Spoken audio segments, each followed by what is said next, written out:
What's up, everybody? This is your boy DC Black coming to you yet again with another review, and just so happens to be the Mandalorian review. I said at first I wasn't going to talk about this necessarily. I was on way to talk about it as a whole. When the series is all done with, all 8 episodes, and then I'll talk about it. But I changed my mind. So, um, let's kind of talk about this here because I think, and I'm going to lay out my argument in just a second, but I think The Mandalorian is probably the best Star Wars thing we've gotten since Rebels, and I'm going to explain to you why. The Mandalorian takes place before Force Awakens, but after Return of the Jedi. They actually put out a timeline, official Star Wars canon timeline. Let me see if I can pull that up really quick. Uh,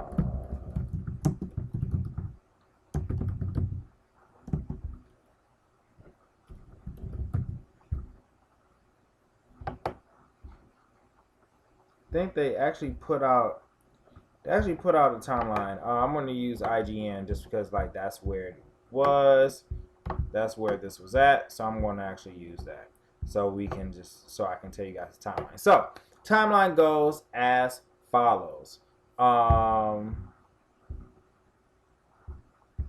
me see here.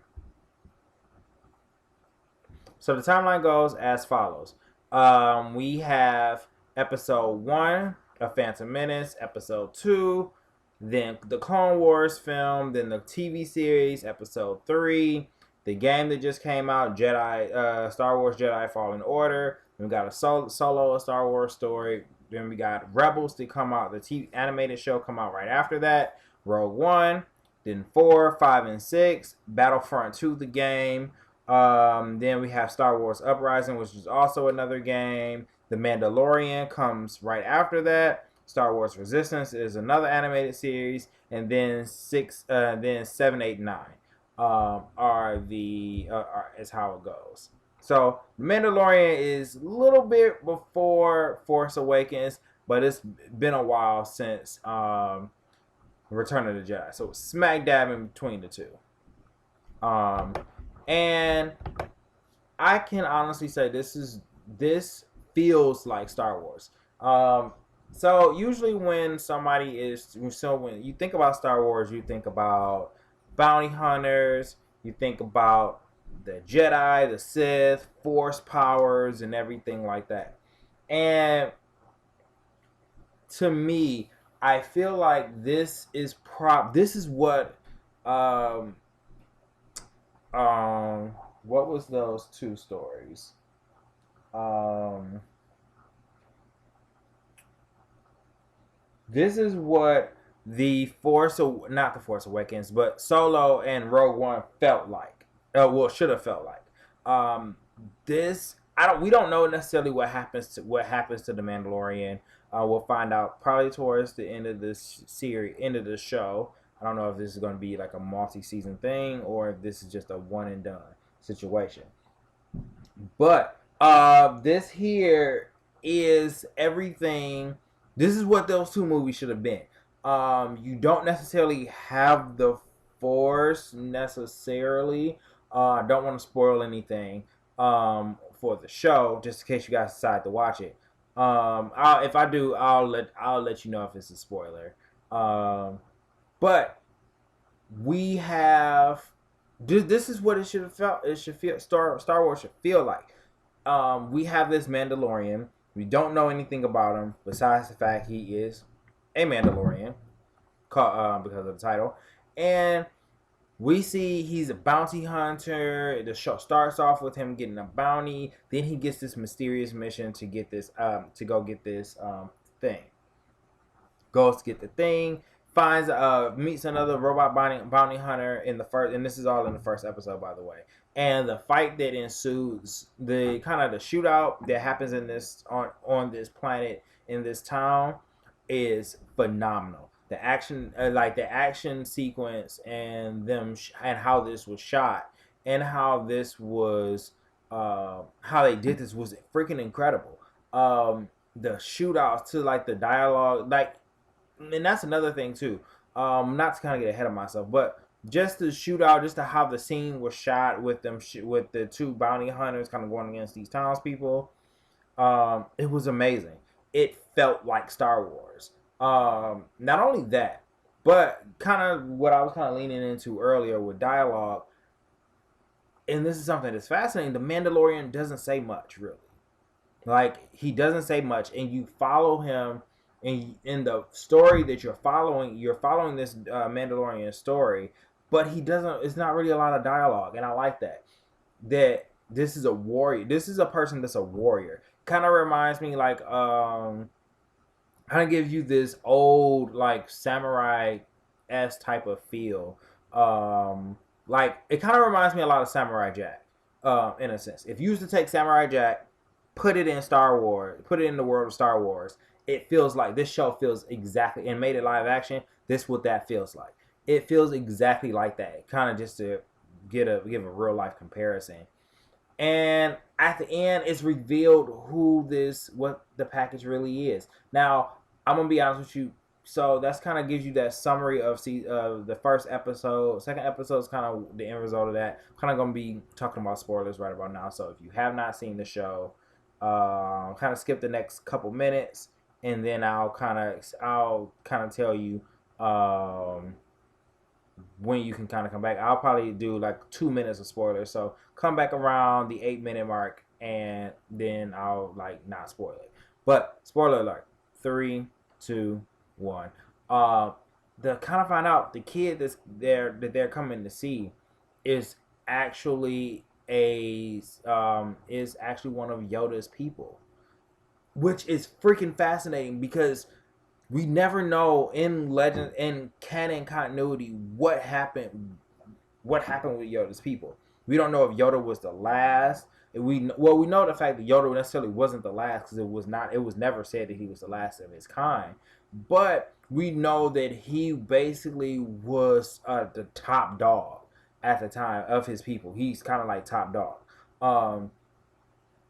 And you see that this child is one of those. So you first thing that comes to your mind is if anybody for you guys to know the Legends continuity, I'm not that familiar with it, but what I do know is the fact that if I'm not mistaken, Yoda's species, his species were very sensitive to the Force, and as little kids, they were freaking powerful in the Force. So for you to find a baby version of Yoda in this timeline, and you find out by episode 2 that he has the Force, that's freaking incredible. Now, I'm done with the spoilers. You can come back, unmute me now. But yes, so you find out all that stuff, and this is what Star Wars should feel like, and it makes me sad because you realize, like, dang, you start realizing what could have been with this last trilogy, and what you could have introduced with this last trilogy, and you don't have that. Like, this trilogy that's coming out, like the last one that's coming out of this trilogy, The Rise of Skywalker, is a shell of the prequels, and it's a shell of the original. It's like if someone took the soul of those two trilogies and tried to make something out of Frankenstein, something out of that. It's this trilogy that we're currently in now, and this shows that, like, it shows what Star Wars really could be. Star Wars could really be this journey. Like, I feel like with Rey, the Mandalorian's journey that we're gonna see, this should have been Rey. This is what we should have been doing with Rey. We should have been following Rey to learn how she become a Jedi, even if she was wildly already powerful in the Force. Like, I can accept that, but we should have seen the progression of her training. Pull some stuff from Rebels and from Clone Wars, from Rebels, because even from Rebels, Ahsoka is still alive, as Sabine is still alive, as well as Ezra is technically still alive. All three of those characters are still alive. And we could have seen this journey, and you could have had some of those characters pop up and train Ray. Like, even in this show here, I don't know, but it would be really dope if Sabine shows up in The Mandalorian. Or something is said that lets you know, yeah, Sabine is not only still alive, but she's still active as a Mandalorian. That would be kind of dope. Um, but this show is just, it's amazing. Like, I didn't, because I had said originally that if I watched this show, if I watched The Mandalorian, I'm not gonna watch it episode by episode. I'm probably watching in clusters. It's only gonna be 8, so I'll watch it maybe 4 at a time. Binge watch 4 episodes and then binge watch the last 4. But no, like, the show is so good and it's so filling. It's so fulfilling by itself as a just watching it episode by episode that it feels like I'm watching like a mini Star Wars film, like a 30-minute Star Wars movie that's getting me just from point A to point B in the episode to get me to my eventual end at the end of the season. I feel like this show is doing that. Like, I didn't feel like it left. Not only did it leave me wanting more, but it concluded something for me at the very end of each episode, which is not surprised considering the fact that the two people that worked on it is working on this show. One of the executive producers, if I'm not mistaken, is Dave Filoni, who worked on Star Wars the Clone Wars show, and I think he worked on the movie too, and Star Wars Rebels. He worked on both of those shows.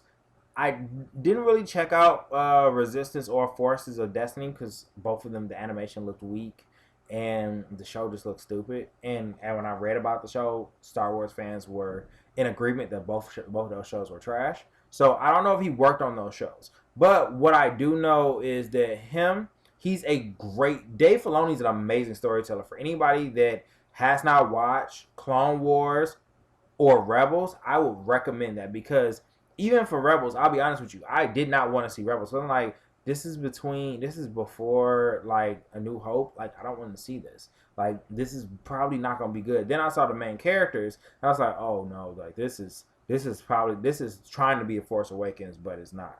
By the time I got to that second season, and I saw, okay, they're introducing Ahsoka, great. They're introducing Vader, also great. And I actually watched the show and stuck with it. It told really good stories. And yes, there were episodes that were slower than others, but the overall story that was being told was phenomenal. Clone Wars, the same way. If you watch Clone Wars does excellent storytelling from beginning to end. And the new season is coming out too. So we'll be able, and this is the final season. So we'll be getting a complete and complete story from beginning to end. And this last season is having to heavily do with Ahsoka. So I feel like like Dave Filoni knows what he's doing with Star Wars, and he loves he's somebody that actually loves the franchise. It's weird that you got to say that now, that a person that's working on a franchise actually loves the franchise. It's kind of weird. But another person that's working on Jon Favreau, the same guy that gave us the original Iron Man, gave us the Iron Man movies, 1 and 2. He didn't do 3. And he worked in the MCU, as well as he did Jungle Book. And he also did, he did Jungle Book, and he did Lion King too. Wasn't really a big fan of Lion King, because I feel like he rehashed that. But of those movies, like, he's a great storyteller too. So to have both of these people together, these two people that actually love Star Wars and are great storytellers, to come together and make a story, is phenomenal. Not only that, but the score for this show is amazing. The same guy, the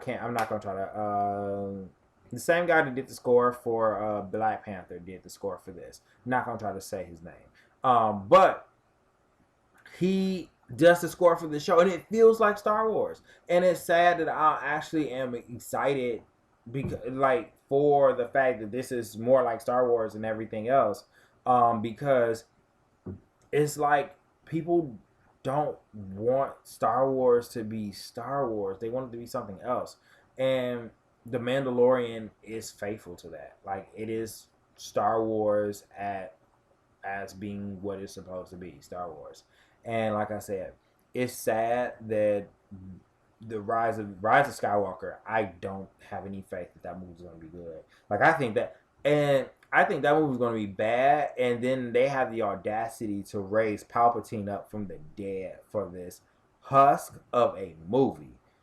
So you know, I don't have any faith in that, but all my faith is in Mandalorian for sure. Because this show is excellent. And then, from my understanding, also he's going to be like the armor that we see in this, even in this picture here.